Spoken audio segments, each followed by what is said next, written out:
دیر چلتی ہے پھر بیکار ہو جاتی ہے. ہاں نہیں ہونی چاہیے.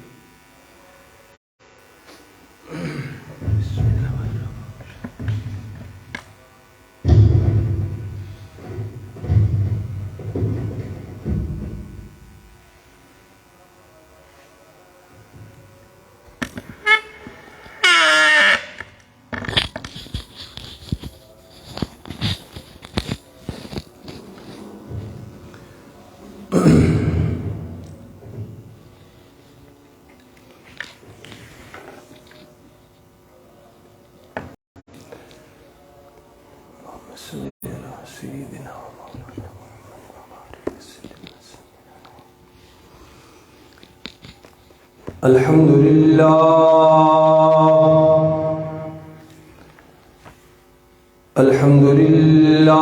وکفا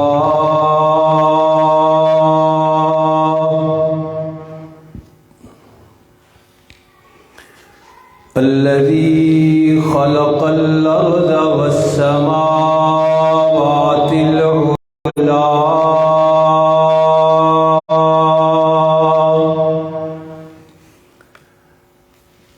وبين الضلالة والهدى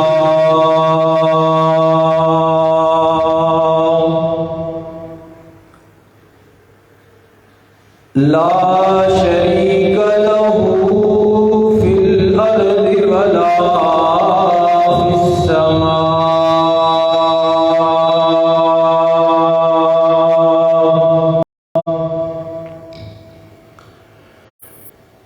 وله العزة وله العظمة وله الكبرياء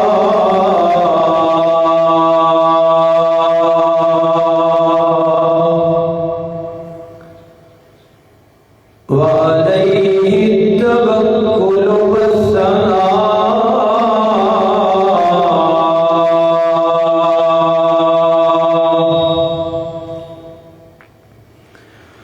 والصلاة والسلام على سيد الرسل وخاتم الأنبياء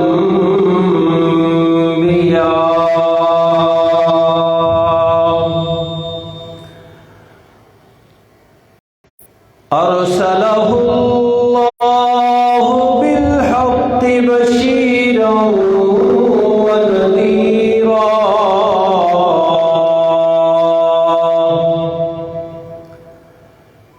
وداعيا إلى الله بإذنه وسراجا منيرا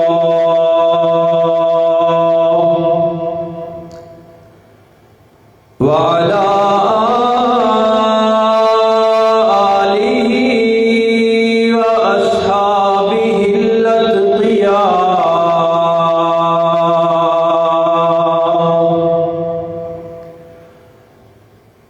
الذين هم خلاصة العرب الأرباب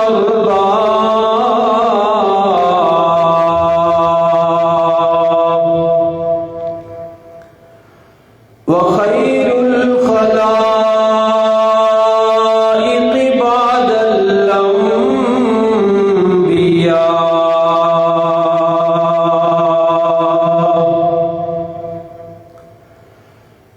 أما بعد فأعوذ بالله من الشيطان الرجيم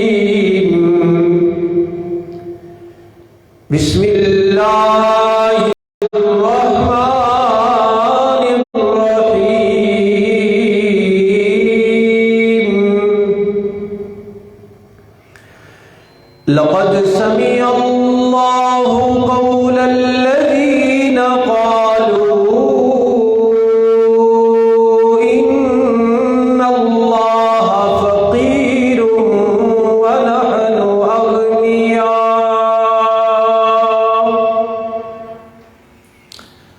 سنكتب ما قالوا وقتلهم الأنبياء بغير حق ونقول ذوقوا عذاب الحريق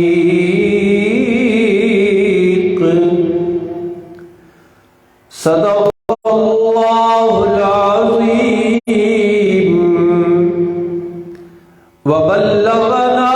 رسوله النبي الأمي الأمين العظيم الكريم ونحن على ذلك لمن الشاهدين والشاكرين والحمد لله رب العالمين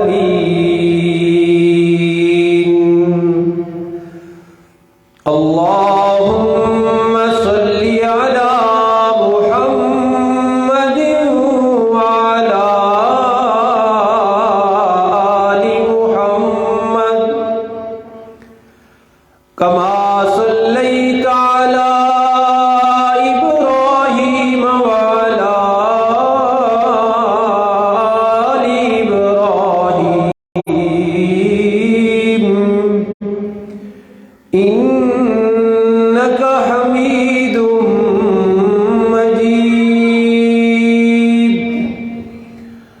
اللهم بارك على محمد وعلى آل محمد كما باركت على إبراهيم وعلى آل إبراهيم إنك حميد مجيد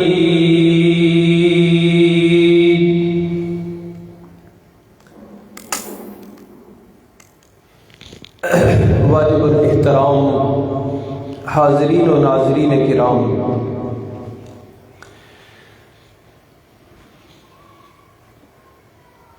رسالت مآب صلی اللہ علیہ وسلم نے مکہ مکرمہ میں جب اپنی نبوت و رسالت کا اعلان فرمایا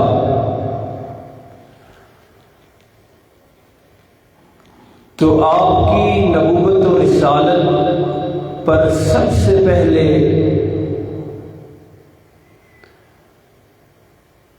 جو شخصیت اسلام اور ایمان لائی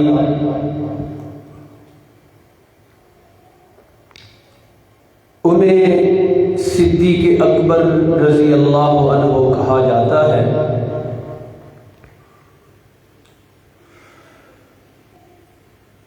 اسلام سے پہلے بھی ان کی حبیب کبریا صلی اللہ علیہ وسلم کے ساتھ دوستی تو تھی،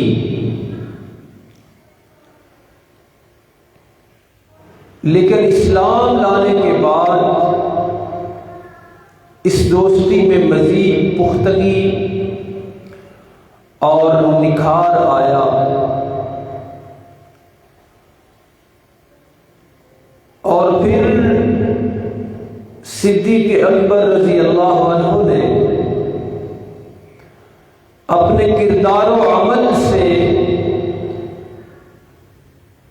دوستی کی وہ مثال قائم کی کہ جس کی مثال آج تک دوبارہ نہیں بن سکی۔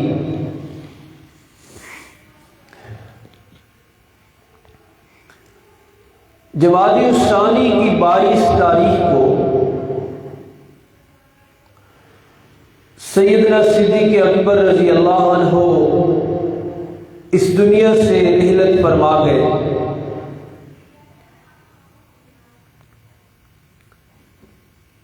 اسی حوالے سے اس مہینے کے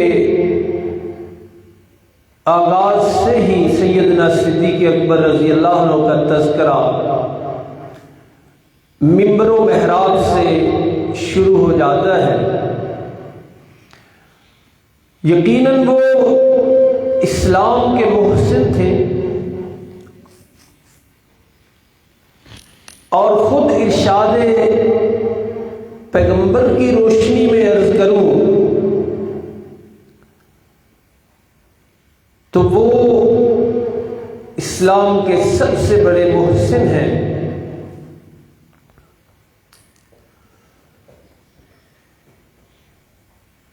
لیکن آج ان کے کردار و عمل کے تمام پہلوؤں میں سے ایک پہلو ہم پڑھیں گے، اور وہ یہ ہے کہ سیدنا صدیق اکبر رضی اللہ عنہ کا تذکرہ قرآن مجید میں کس طرح آیا ہے۔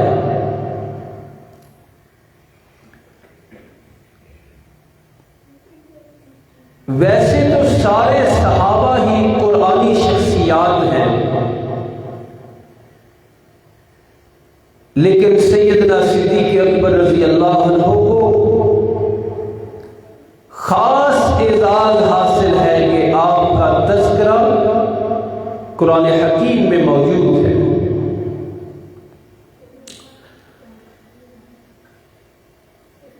قرآن حکیم کی ایک آیت اتری جس میں اللہ رب العالمین نے اللہ کے راستے میں مال دینے کی ترغیب دی۔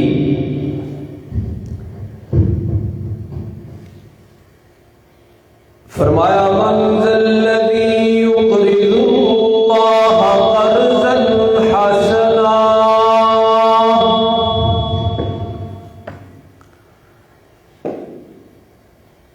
صدقہ و خیرات دینے کی ترغیب دیتے ہوئے قرآن نے انداز یہ اختیار فرمایا کہ کون ہے جو اللہ کو قرض حسنہ دے اور جواب میں اللہ اسے کئی گنا کر کے لوٹائے۔ مدینہ کے یہودیوں نے یہ آیت سنی،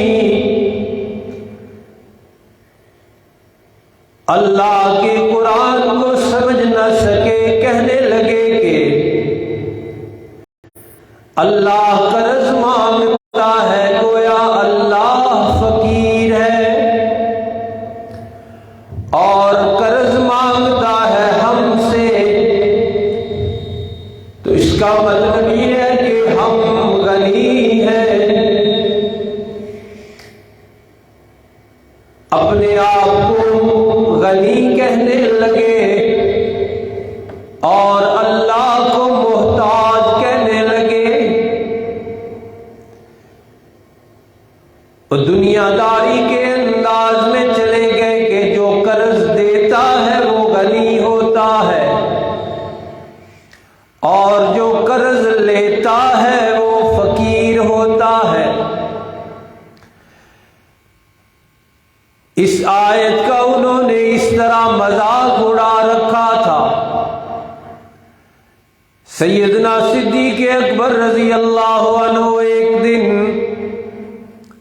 یہودیوں کے مدرسہ میں چلے گئے، وہاں ان کا ایک عالم فنحاس نامی تورات و انجیل پڑھا رہا تھا۔ سیدنا صدیق اکبر رضی اللہ عنہ نے اسے اسلام لانے کی دعوت دی اور اسے فرمایا کہ اللہ سے ڈر جا اور اسلام لے آ، اس لیے کہ تمہارے پاس اللہ کے وہ پیغمبر تشریف لا چکے ہیں، تجدونہ عندکم فی التوراۃ والانجیل، جن کا ذکر خیر تمہاری کتابوں میں موجود ہے۔ وہ پیغمبر تشریف لا چکے ہیں، اس لیے اللہ سے ڈر اور مسلمان ہو جا۔ فنحاس نے سیدنا صدیق اکبر رضی اللہ عنہ کی دعوت اسلام کا مذاق اڑایا اور یہی بات دہرائی کہ تمہارا اللہ تو فقیر ہے، ہم سے قرض مانگتا ہے اور ہم غنی ہیں، مالدار ہیں، اور طنز و مزاح کا انداز یہ اختیار کیا کہ تمہارا اللہ ہمیں سود سے منع کرتا ہے اور خود فرماتا ہے کہ تم مجھے قرض دو، میں کئی گناہ کر کے تمہیں واپس لوٹاؤں گا۔ یعنی خود سود سے منع کرتا ہے اور خود سود دیتا ہے۔ یہ طنز کے تیر چلائے اس نے۔ سیدنا صدیق اکبر رضی اللہ عنہ کی غیرت جوش میں آئی اور آپ نے فنحاس کو تھپڑ مار دیا اور ارشاد فرمایا کہ یہودی اگر تمہارے اور ہمارے درمیان معاہدہ نہ ہوتا تو میں تیری جان ہی لے لیتا۔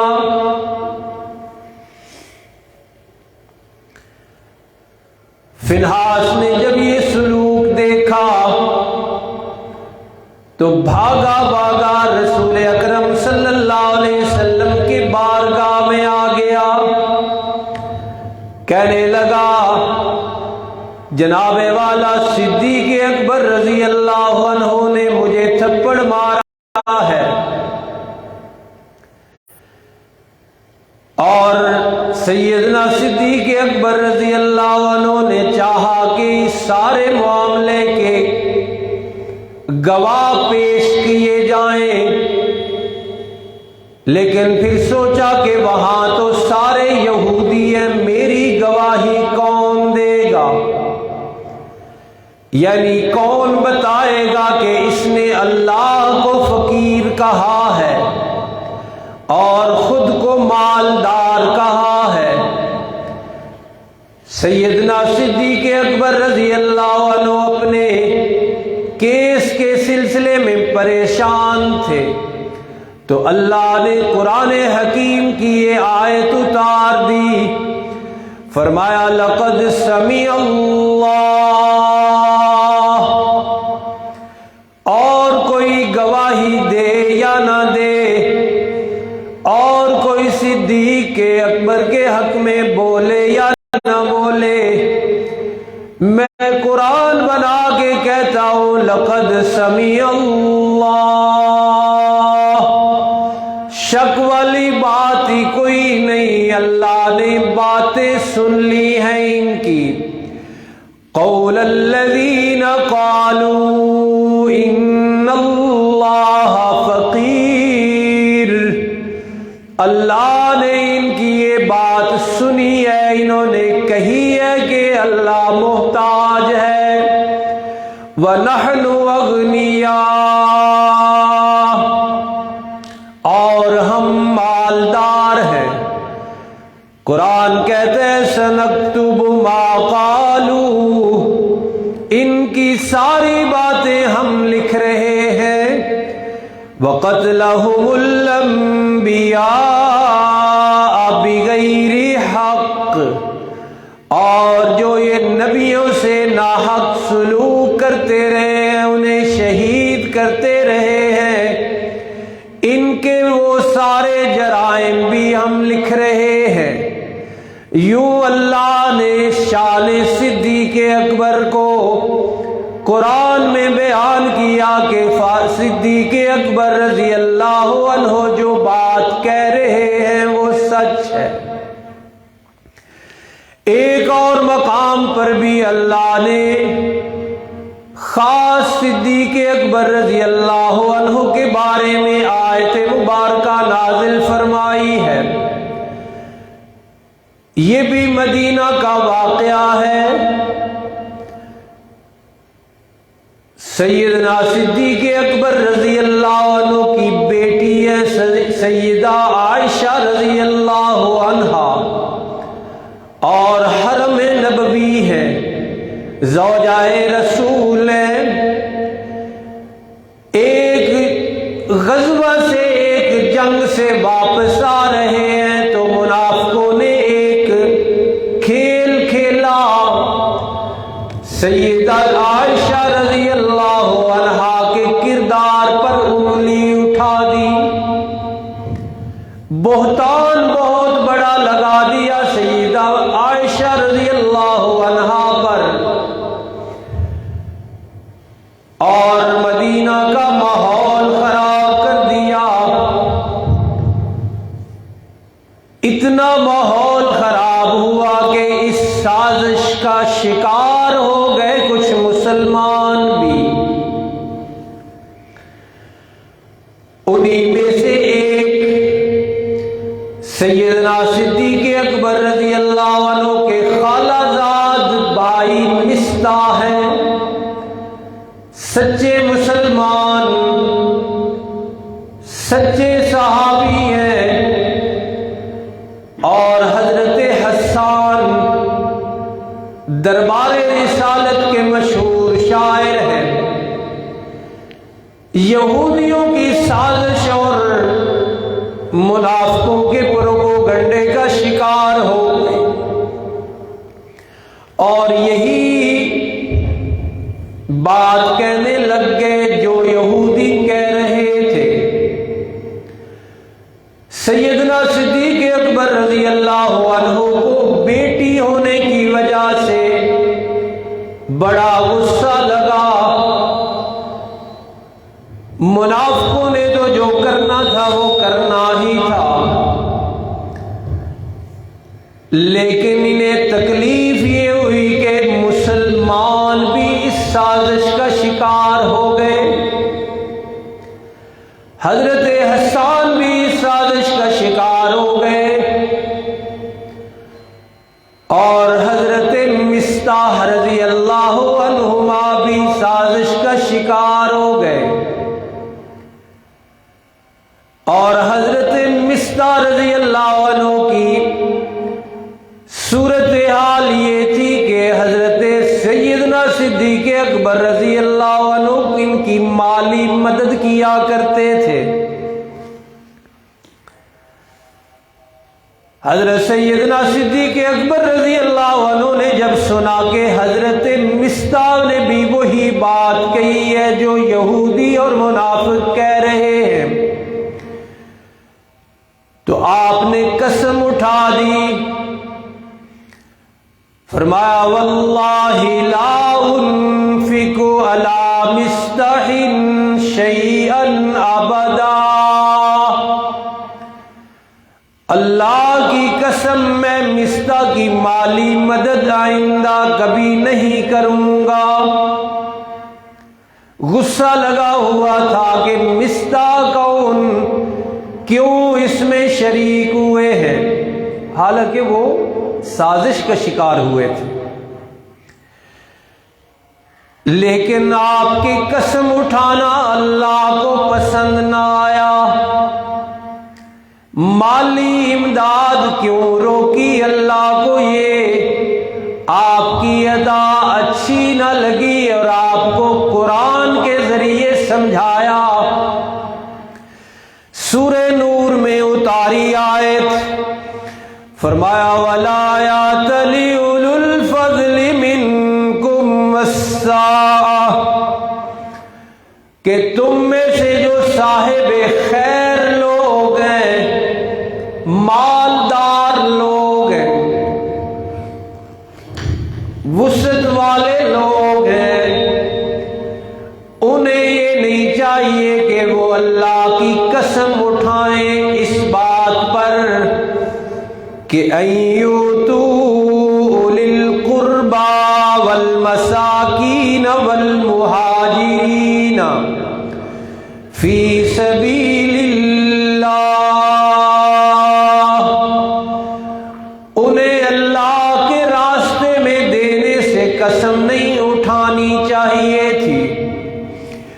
قریبی رشتہ داروں کو دینے سے قسم نہیں اٹھانی چاہیے تھی،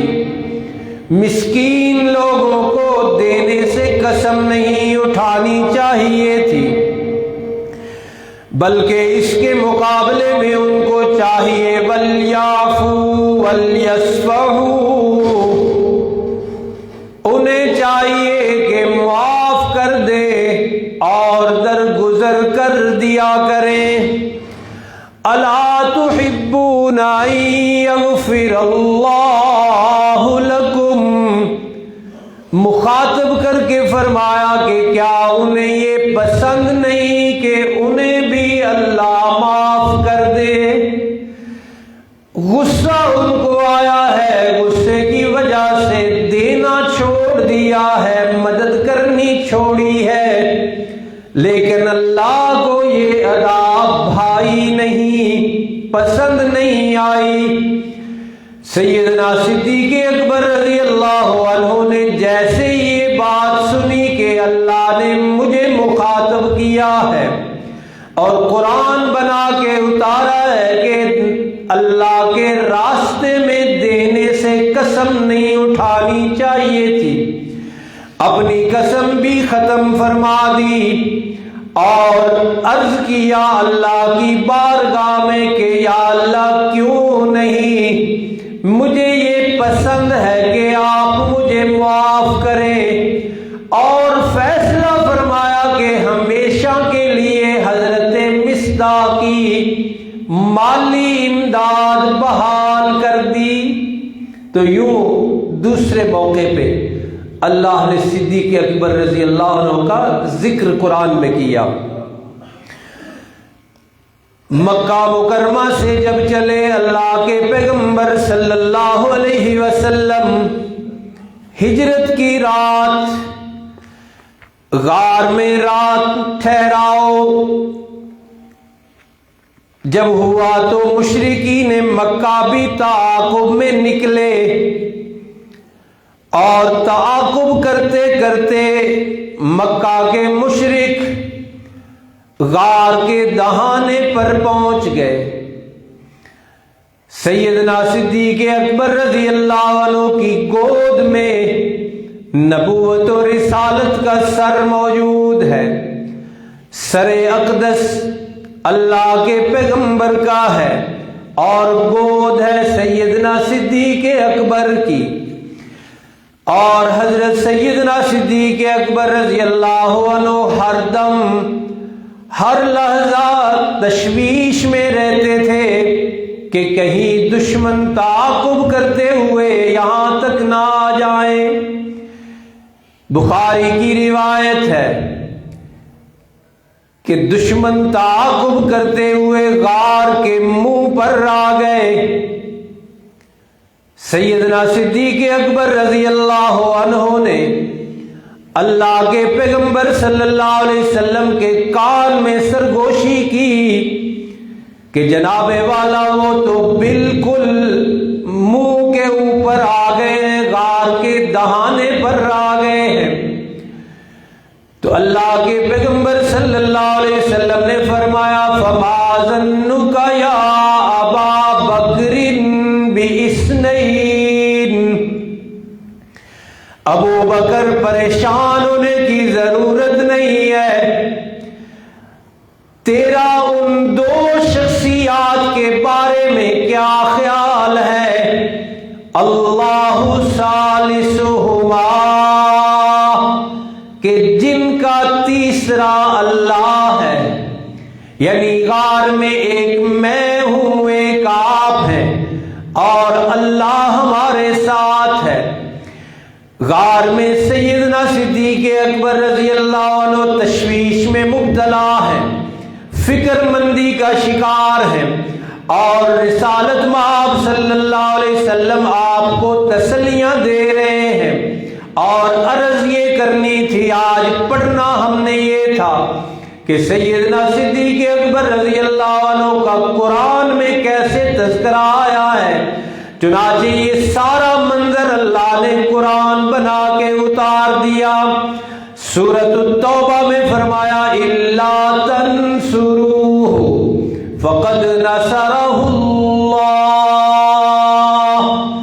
مکہ و مدینہ والو، اگر تم نے میرے پیغمبر کی نصرت، اعانت اور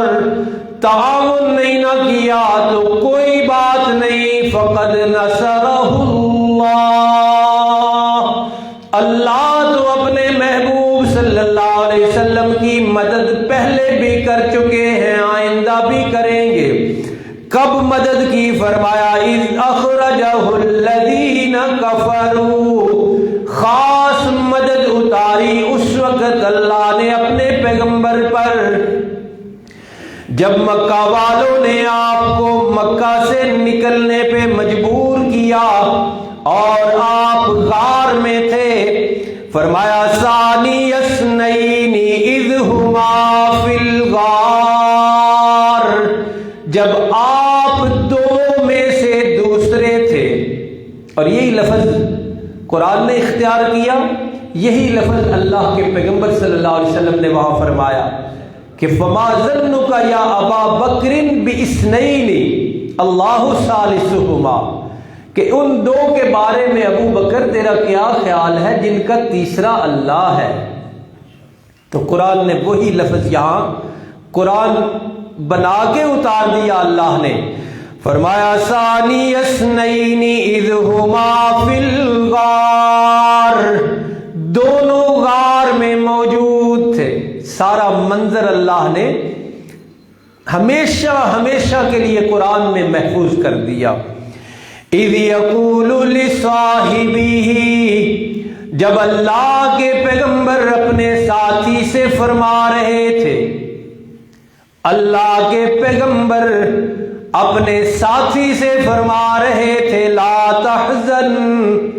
ان اللہ معنا، پریشان ہونے کی ضرورت نہیں ہے۔ فرمایا نا اللہ ثالثہما، تو اس کو اللہ نے یوں نقل کیا کہ آپ فرما رہے تھے ابو بکر پریشان ہونے کی ضرورت نہیں، فکر مند ہونے کی ضرورت نہیں، اس لیے کہ ان اللہ معنا، اللہ ہمارے ساتھ ہے،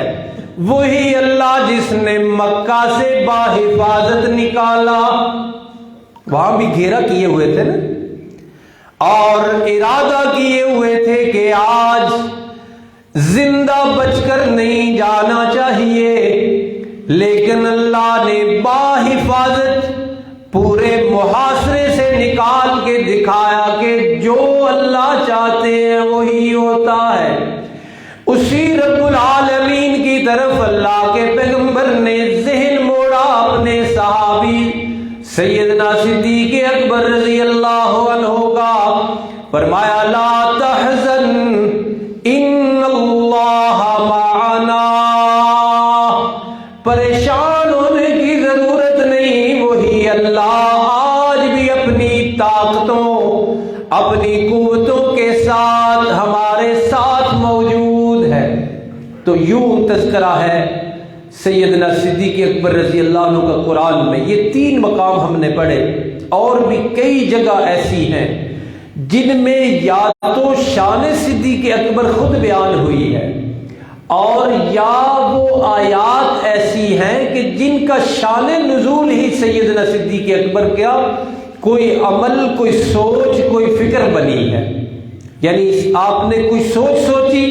آپ نے کوئی عمل کیا، کوئی واقعہ ہوا، اللہ نے اس کو آیات کا شان نزول بنا لیا۔ تو اور بھی آیات ہیں، وقت کی کمی کے پیش نظر 3 پڑھی، ان 2 کے بارے میں خاص طور پہ مسئلہ سمجھ لیجئے۔ پہلا واقعہ، دوسرے نمبر پہ جو واقعہ ہم نے پڑھا وہ تھا کہ بنت صدیق زوجہ رسول سیدہ عائشہ رضی اللہ عنہا کے کردار پر انگلی اٹھی، اللہ نے صفائی پیش کی۔ اللہ نے فرمایا ایسی کوئی بات نہیں، ستھرا نکھرا صاف کردار ہے ام المومنین کا۔ بہتان لگایا گیا، الزام لگایا گیا، اللہ نے صفائی بیان کر دی۔ عقیدہ بنا اپنا درست کر لیجئے۔ قرآن کی اس آیت کی روشنی میں علماء نے لکھا ہے کہ اللہ نے جب سیدہ عائشہ رضی اللہ عنہا کے کردار کی صفائی بیان کر دی ہے، قرآن کی 18 آیتیں نازل فرما دی ہیں، اب جو اس کے بعد بھی سیدہ عائشہ رضی اللہ عنہا کے کردار پر انگلی اٹھائے، قرآن کا منکر ہونے کی وجہ سے وہ کافر ہے۔ اس کے کفر میں کوئی شک نہیں کہ اللہ کی دی ہوئی صفائی کو وہ آج بھی نہیں مان رہا۔ وہ کوئی بھی ہو جو سیدہ عائشہ رضی اللہ عنہا کے کردار کے بارے میں شک شبے میں پڑا ہوا ہے اور بات بھی کرتا ہے، قرآن کی اس روشنی میں، قرآن کی اس آیت کی روشنی میں علماء نے لکھا ہے کہ اس کے کفر میں کوئی شک نہیں ہے۔ اور اسی طرح دوسری آیت ہم نے پڑھی ہجرت کی رات والی، اس میں لفظ ہے یقول لصاحبہ، کہ جب پیغمبر اپنے صحابی سے فرما رہے تھے، تو اس کی روشنی میں علماء نے لکھا ہے کہ سیدنا صدیق اکبر رضی اللہ عنہ کی صحابیت قرآن سے ثابت ہے، یعنی آپ اللہ کے پیغمبر کے صحابی ہیں، یہ قرآن بیان کرتا ہے، اور غالباً واحد صحابی ہیں، یعنی باقی سارے صحابہ بھی صحابہ، ان کی صحابیت بھی ثابت ہے، لیکن سیدنا صدیق اکبر رضی اللہ عنہ تو وہ عظیم شخصیت ہے کہ جن کی صحابیت کا قرآن گواہ ہے۔ اسی کی روشنی میں علماء نے مسئلہ لکھا ہے کہ قرآن کی اس آیت کے ہوتے ہوئے اللہ کے پیغمبر صلی اللہ علیہ وسلم کے اس جانثار کے بارے میں، اس عظیم الشان صحابی کے بارے میں جن کا رتبہ ہے افضل البشر بعد الانبیاء،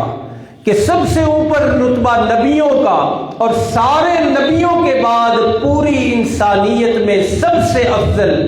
سب سے اعلیٰ، سب سے اونچا مقام ہے سیدنا صدیق اکبر رضی اللہ عنہ کا، تو علماء نے لکھا ہے کہ ان کی صحابیت قرآن سے ثابت ہے، لہذا جو بھی ہو، جس شکل کا بھی ہو، جس فرقے سے بھی ہو، جس جماعت سے بھی ہو، صدیق اکبر رضی اللہ عنہ کی جو صحابیت کا انکار کرے گا اس نے قرآن کا انکار کیا، اور صحابیت صدیق کے انکار کی وجہ سے وہ بندہ، وہ مسلک، وہ جماعت، جو بھی اس کی پہچان ہو، وہ کافر ہے، وہ مسلمان نہیں ہے، اور اس کے کفر میں کوئی شک بھی نہیں ہے۔ تو یہ مسئلے بھی دو سیدنا صدیق اکبر رضی اللہ عنہ کے بارے میں